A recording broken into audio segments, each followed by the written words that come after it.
I don't think we've had anybody on to talk about like romantic getaways yet or couples travel, but this episode isn't just for couples. I want to go ahead and say that really fast before anybody clicks off this episode. If you are not in a relationship. When you think of honeymoon, what do you think of? Bali.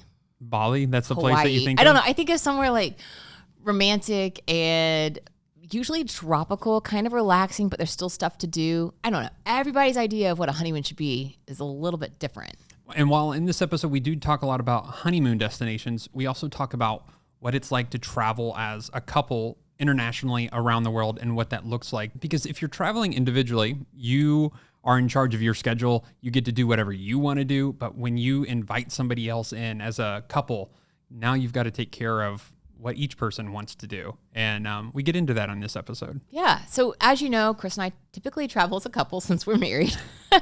But this episode isn't just for the couples out there. If you're listening to this episode and you travel with a family or you travel solo or with a group, however you travel, these places that we talk about traveling to and even the categories of travel are accessible to all. It is not specifically for the honeymooners, although that is very much a niche. In this episode, we're talking with Kat from World Wide Honeymoon. And if you don't know what World Wide Honeymoon is, it's a very big blog and podcast focused on honeymoon destinations or trips with couples. And we thought, hey, who better to talk about honeymoon locations than somebody who owns a website with the word honeymoon in it? Yeah, our 10th anniversary will be coming up in a couple of years. I really want to do something big for that. Not that we've talked about that yet. What do you want to do? We've never done anything like a big anniversary. I mean, we haven't had that many big anniversaries, I guess. But our 10th anniversary is coming up, and it'd be so cool to start now, 2 years ahead, start planning for what that could be. Is the 10 anniversary, is that 10? It is 10. Yeah, like the metal 10. Please don't get me anything 10. I'd rather go to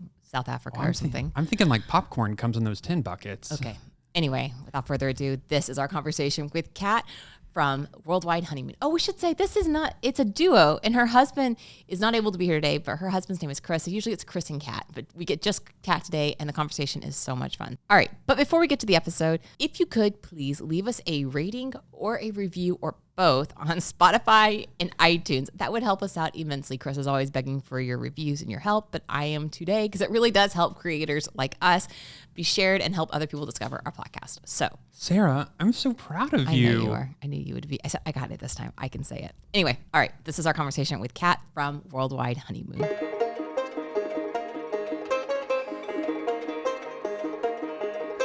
Kat, thank you for being here. We can already tell that we are gonna enjoy this conversation. One, you're from Ohio, or you live in Ohio anyway, and because Ohio, I'm born in Ohio. I like Ohio. And then two, you like to travel. You and your husband love to travel. So thanks for being on the show. Let's dive in. Like, who are you? What do you do? What's your life's ambitions? All that good stuff. It's a lot. Do what you will. Well, thanks for having me, first of all. So, tell me about yourself. I would say, so we kind of talked about this before we started recording, but I am from a tiny town kind of in the middle of nowhere, Kentucky, called Brooksville, so close to Maysville. That's how most people sort of recognize it who are also from Kentucky. But I grew up on a mini farm in a rural kind of farming area in Kentucky. And so I wasn't initially a big traveler at first. It wasn't until I went to university and got to study abroad in France that I kind of fell in love with travel. And that's sort of where my travel bug came from. And my husband had really only ever been, Chris, he had only really ever been to like Hawaii and Alaska as a kid, and then just like other trips to see family and friends because they're sort of scattered everywhere. So it was when we met that I was like, hey, what's the number one trip, your bucket list trip? And he was like, oh, I want to go on a safari in Africa. And I started talking to a company and was like, hey, how can we plan this? How much is it going to cost? And we sat down to dinner one night at a restaurant and I gave him this itinerary and was like, you just have to pay this and we can go. And he was like, whoa. So that's sort of what kicked off his travel bug, is realizing that you don't have to necessarily wait until you're retired to do some of these big trips, and just, you can start putting yourself out there. Because that was his first big trip off of the continent. That's a big one. Yeah. That's Going to huge South trip. That's a huge trip. Wow. Yeah. Oh, Yeah. wow. So that's kind of how we got started. And I was an accountant before doing this full time. So I have 2 travel blogs. France Voyager, which is just about France, and then World Wide Honeymoon, of course, which is about couples travel and honeymoons, and then a podcast as well called the World Wide Honeymoon Travel Podcast that I co-host with Chris. So that's kind of what I do full time, whereas my husband works full time. Okay. So Very Wow, cool. that's a lot of content to produce. That's a lot. That's a lot. The blogging world's new It to is. us, but I know podcasting alone is like a full-time gig. So Yeah. a lot of respect for you. So you do focus primarily on like couples travels. And we haven't had anybody on to talk about this yet, but I feel like the whole niche of like honeymoon or, couples travel it's definitely a niche. So how should we start out talking about this? Like, I want to ask your favorite destinations, maybe like the best luxurious ones, maybe the best budget ones. Where should we go first? I'm going to let you choose this. I think though, we're going to let's just pivot. And always full of how questions. how do you decide with your husband where you're going to go? Like what's that communication look like? You're looking at the computer, you're like, hey, we're going here, or is it a dialogue between the two? It's definitely a dialogue. We both love Excel, so we do a lot of our travel planning and things in Excel. Yes. And we will just sit down sometimes and brainstorm places we want to go to. And we sort of take turns. Like we're going to the Galapagos at the end of this year. That was my husband's big bucket list trip. Oh, cool. Whereas I did a trip to South Africa earlier last year to go with my family and stuff. So we sort of take turns, the big bucket list trips in between some of our smaller trips that we take together. So that's mostly how we do it. Sometimes I do a little bit of like keyword research and stuff based on where other couples are traveling so I can write content about it. That's how we ended up going to St. Lucia last year, which was amazing. Yeah, so that's how we both kind of brainstorm where we're going. But for the most part, we just take turns. So cool. I love that, man. Yeah. 2 massive trips, South Africa, like a safari, and Galapagos. Those are like 2 bucket lists. I think like that and like Antarctica are 3 like extreme bucket list adventures for me. So does pricing come into that, or is it more of the destination? You're like, hey, I want to go here, so let's figure out how to get here. Yeah, most of the time we kind of figure out the destination and then figure out how much we need to save for it and do all of that stuff. So that's really helpful to do. I will say that there was some stuff, I mean, not thankfully, the pandemic was terrible, but not traveling for so long really gave us a lot of extra travel money to where once it was finished or we were able to travel more, we were able to take some of our bigger bucket list trips. So that's kind of helped with the money saving aspect. But yeah, typically we kind of think of how long it would take us to save a certain amount of money for our trips. I will sometimes reach out for South Africa. I worked with one of the companies down there to help, and it certainly took off a lot of how much we had to pay for our trip, which helps too. So I will reach out for things like that. But yeah, I think figuring out the destination first, and then you kind of do the timing based upon how much you can save and that sort of thing, and figure out, being a former accountant, I like to figure out the full budget first and the itinerary. And then I'm like, okay, this is how much we need to save. This is how many months we sort of are looking at. How much do we need to save per month? Or do we need to reevaluate and think, hey, maybe this is a later trip if it's a little bit more expensive, like Antarctica, for example, because that is so expensive. It is. One day. Yeah. I was actually going to mention you exactly. being like an accountant and how that plays into your budgeting. Do you have any tips for people? I mean, like, are there certain tools you use, or how do you go about budgeting? I know everybody's budgets can be different, but everybody needs to budget in some way, probably. Yeah, we both kind of have separate spreadsheets because I have one for my business and for different trips that I take, but then we also have our big planning budget that we have each month that we update, and we're very much meticulous about all the dollars in, dollars out that we spend, just so we can put money into savings and retirement and travel and things like that. And we started doing that way back when, I think it was right before I quit my job to do this full time, because I was like, if I completely botch this and we don't really have much money to live on, we just have yours, how can we make this work? And that was kind of how we started doing this meticulous Excel spreadsheet that has like all of our utilities and everything that we need to save for.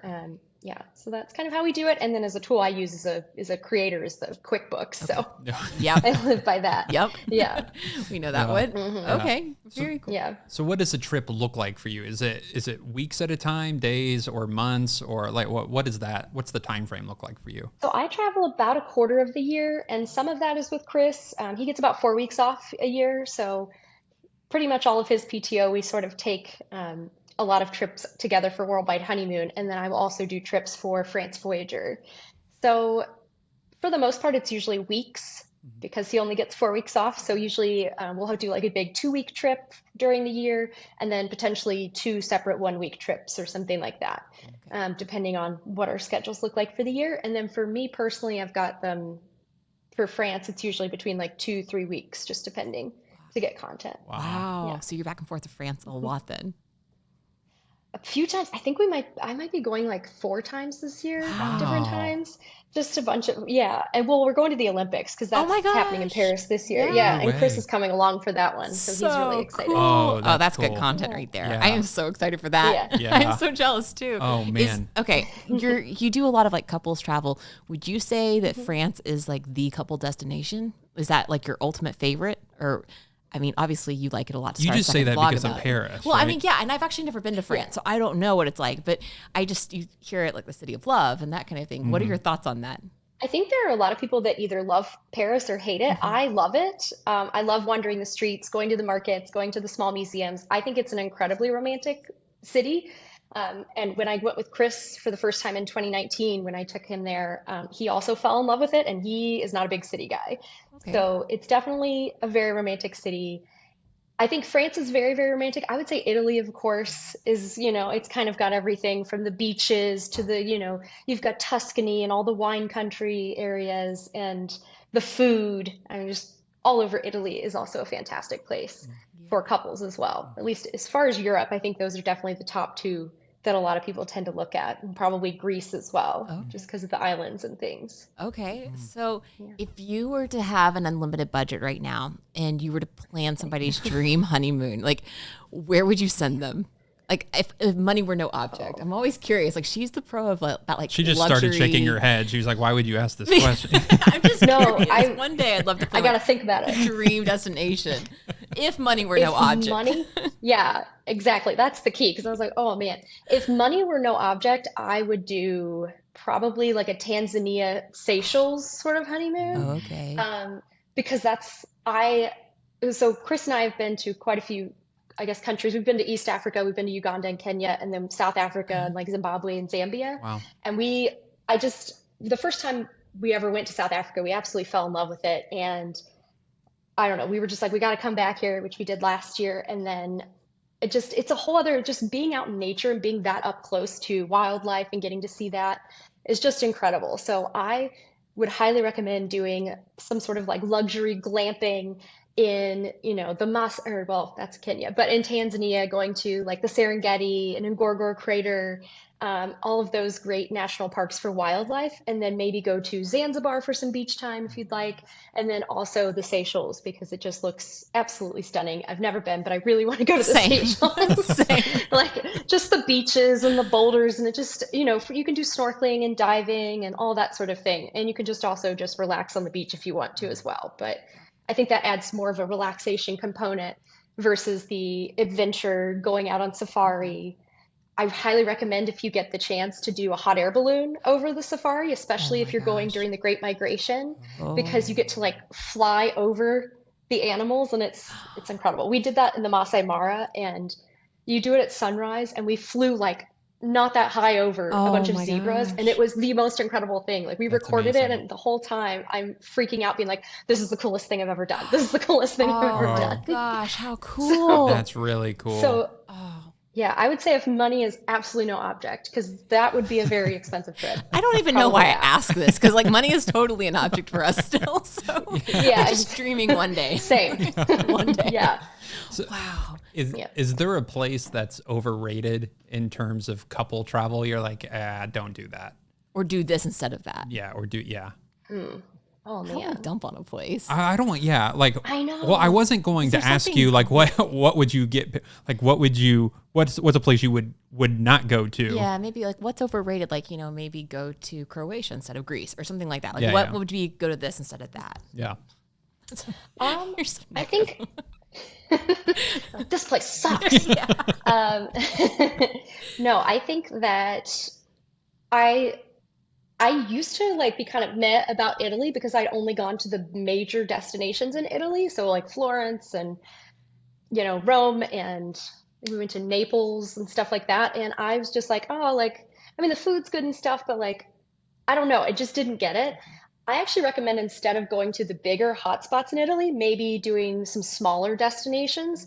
And I feel like you get a much more authentic experience because when I went to Florence, I was like, I'm not meeting anybody else but other Americans here. Like it just doesn't feel as authentic Mm-hmm. as it once does. And I'm sure you could get away from that and get away from the tourists and stuff like that too in Florence. But Yeah. um, I really enjoyed, Chris and I a couple years ago went to Piedmont and stayed in Alba, which is like a smaller town. And we went to Piedmont because my husband has a WSET level, I think level 2 certification. So he does a lot of wine and spirit stuff.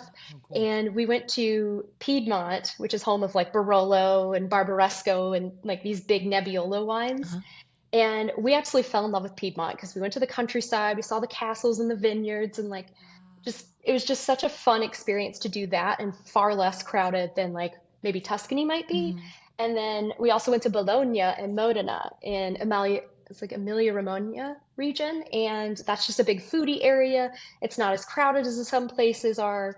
And even in Rome, we kind of stayed in an area that wasn't as like right on top of all the tourist stuff. So we stayed in Trastevere, so it's more of a historical neighborhood, but far away from like the Trevi Fountain and the Colosseum and stuff. So not so basically don't avoid Italy, but maybe you might have a better experience if you go to maybe lesser frequented places in Italy. Mm. So instead of maybe the Cinque Terre, you go to like Taormina in Sicily or something, or things like that, or Puglia. I feel like you're going to have a better experience going to some smaller places and you're going to get a lot more authenticity out of your trip than going to just the big spots. Mm. That's good. So how do you find the smaller towns? Because I feel like small towns traveling can be kind of hit or miss. Like either they're really cute and quaint and they have stuff going on, or they're completely dead. And sometimes you don't know until you get there. So how do you go about finding those? And are these available like resources on your blog? Like have you blogged about these smaller towns and that kind of thing? Yes, so Okay. I do have blog posts about Piedmont and just like an off the beaten path Italy trip, that sort of thing. So I just do a lot of research. Like I'm pretty meticulous Yeah. about researching things.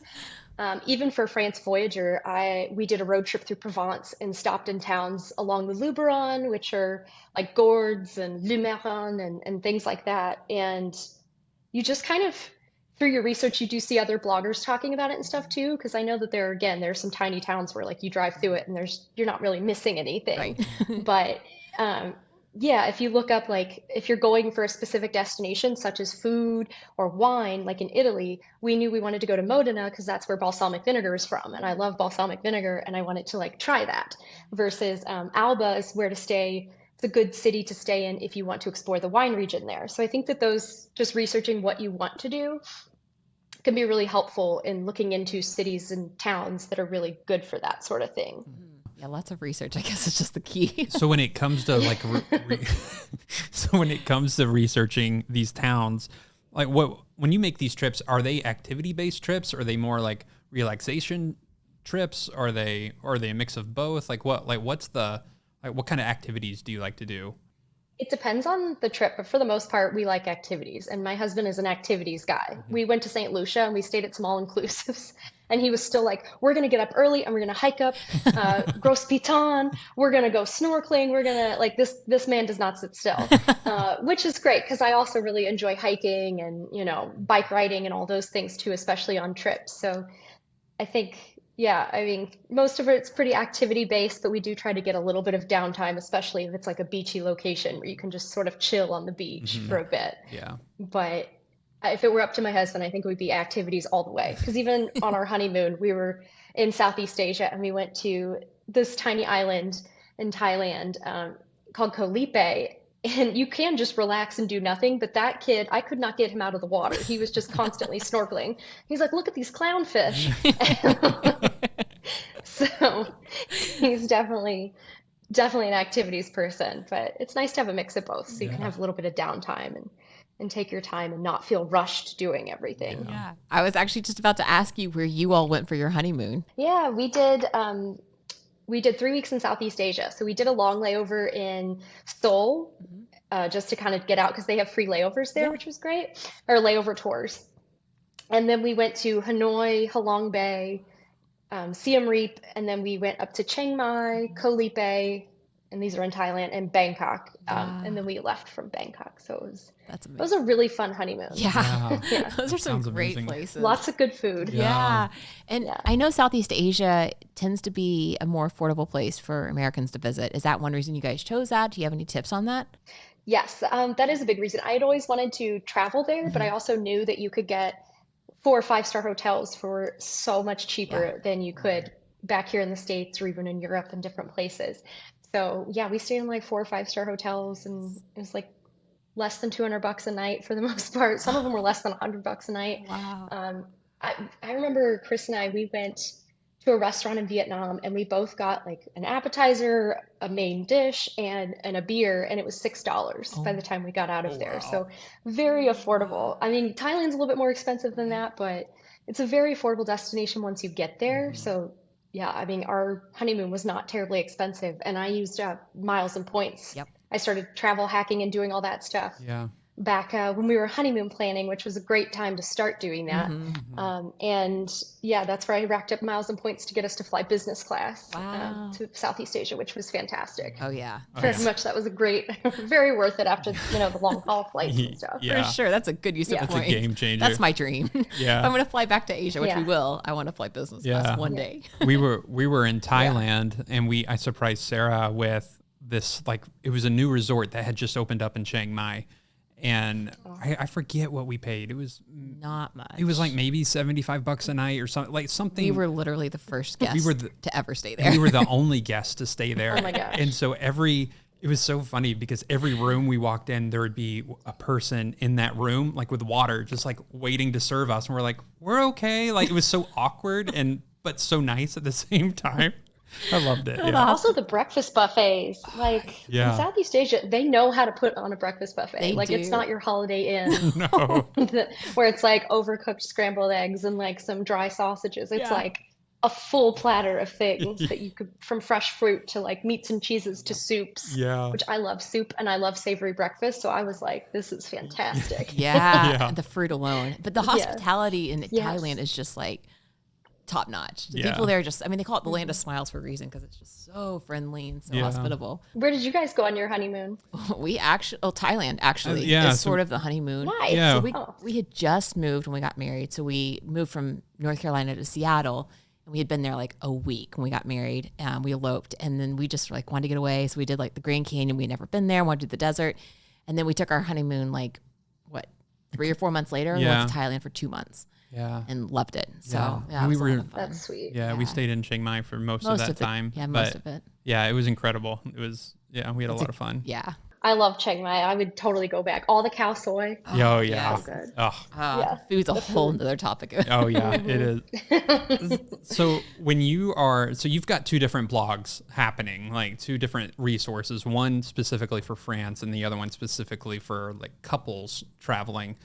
So how do you go about creating, like, in terms of, creating content for couples? Like what's in your mindset of like looking out for different destinations on like, hey, you know what, that is a good place to go, or what are you thinking about when you're writing these articles or, giving these tips? A lot of people have different things that they want to do on their honeymoon, and I feel like everyone's honeymoon's kind of unique to each person. So I feel like almost anywhere can be a really cool honeymoon destination. So I've written about anything from honeymooning in Vermont, especially like in the fall, where it's beautiful and you can go leaf peeping, or, going on safari and things like that. So I think a lot of it is like, okay, thinking of the mindset of whether or not it is sort of a romantic destination or how it can be a romantic destination, and then just sort of traveling there and writing about it is always really helpful. So yeah. All right, let me ask you this. Like, Okay. because when people like think honeymoon, I feel like they're always thinking international, right? They're always,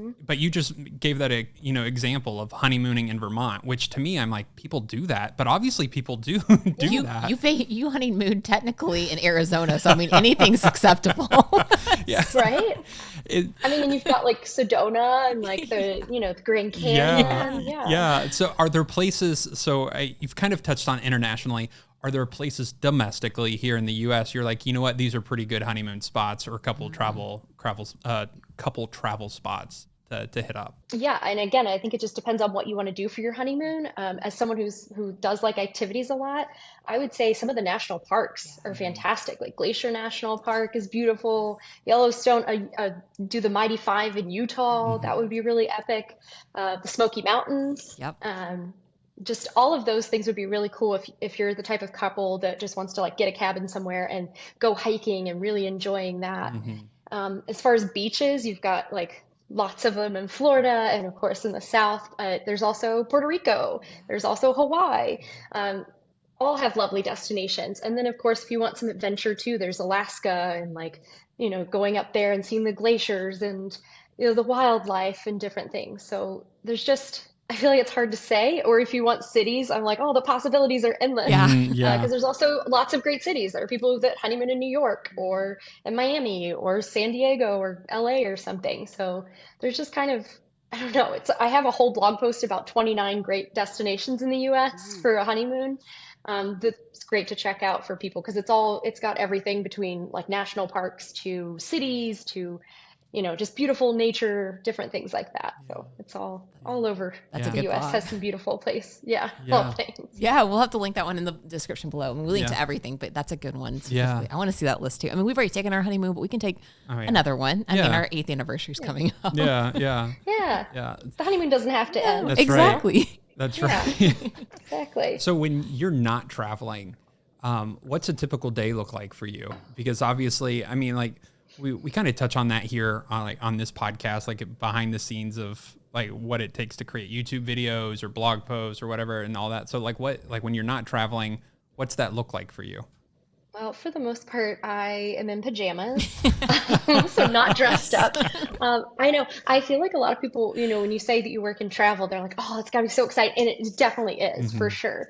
But I would say, like again, 75% of the time, I look like a hermit, like crouched over my computer, just like editing and writing and things. But it does depend on the day. Like after this, I'm planning to write another blog post for World Wide Honeymoon.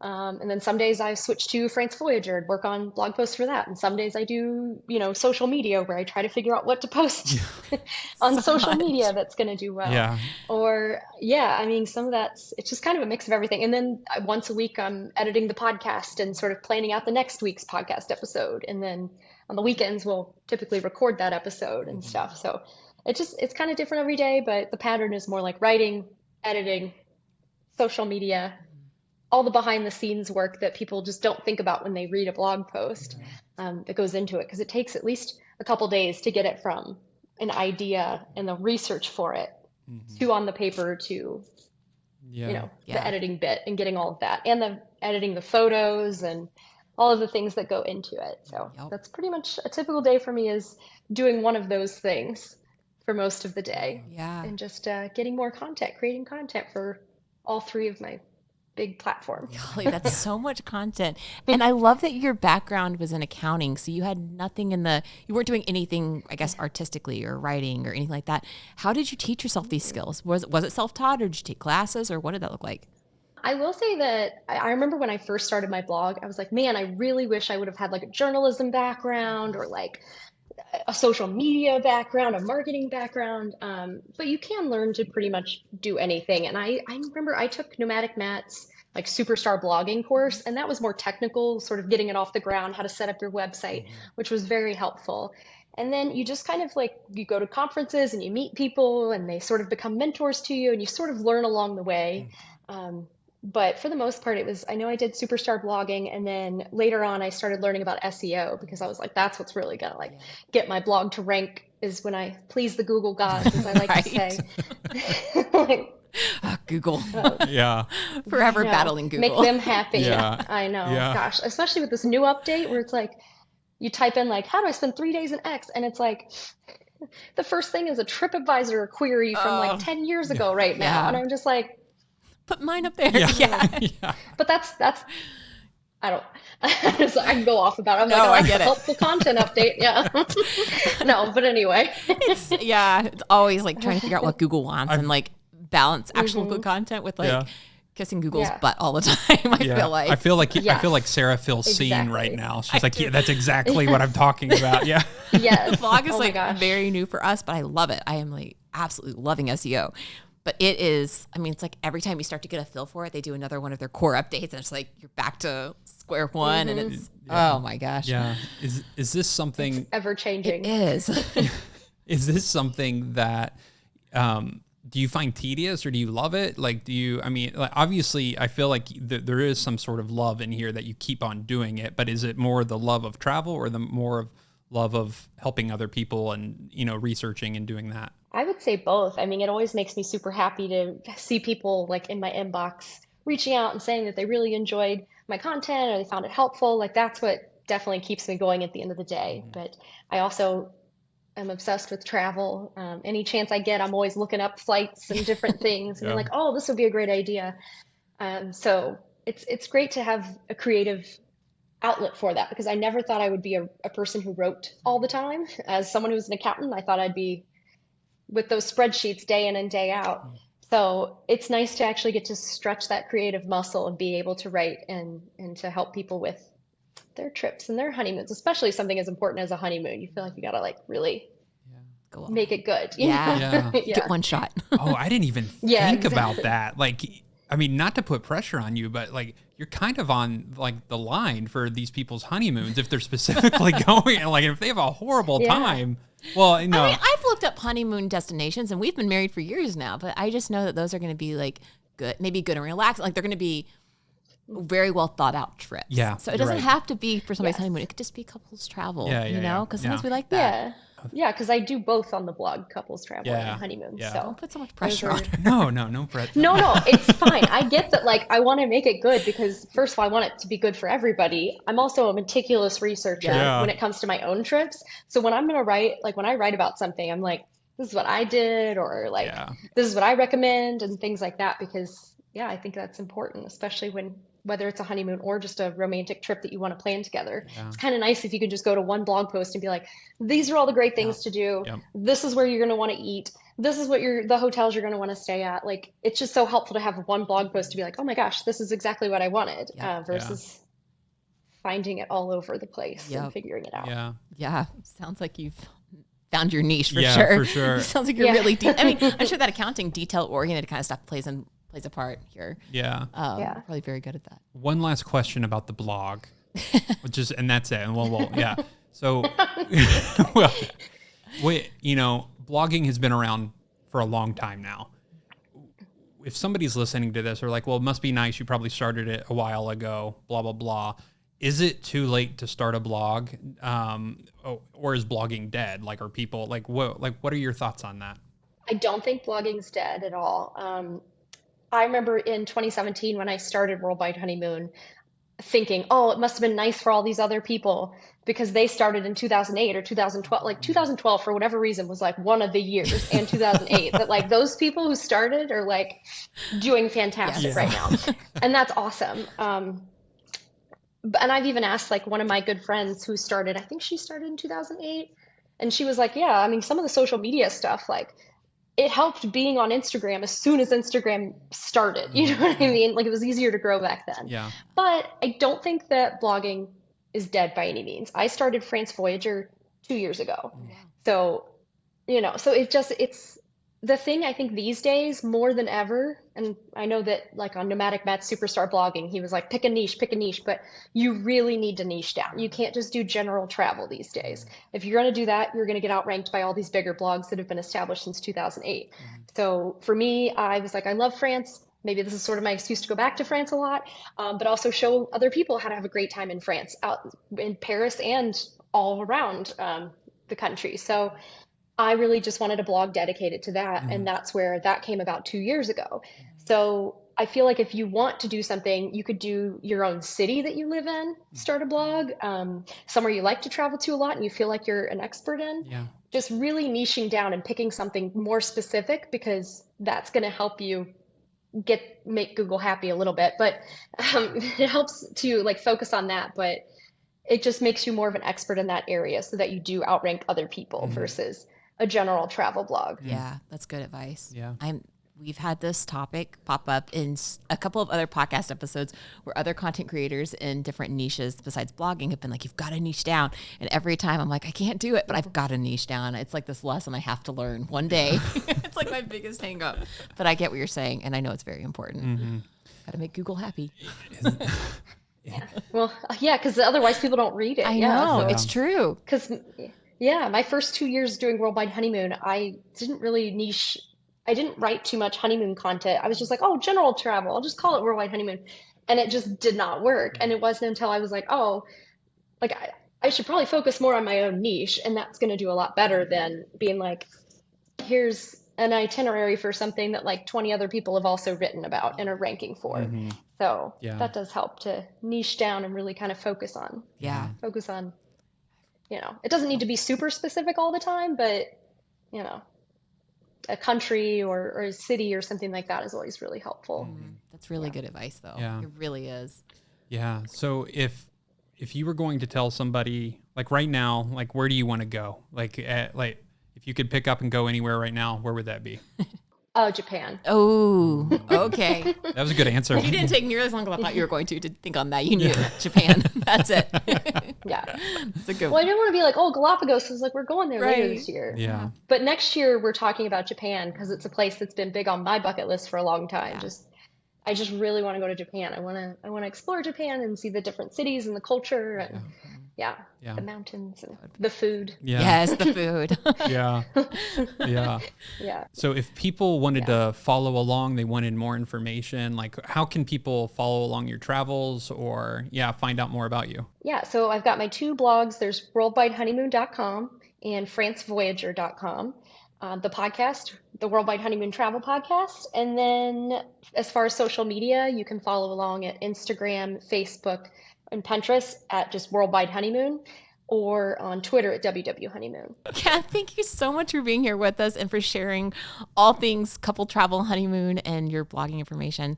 This has been a lot of fun. Yeah. And just thank you so much for being here. Yeah, thank you guys so much for inviting me and having me on here. Safe travels, and we'll talk soon. Thanks for listening to What No One Tells You with Chris and Sara. If you have a comment or question that you want answered on the air, be sure to send us a message to hello@chrisandsara.com, or you can call or text our phone number at 423-825-9572. Thanks for listening.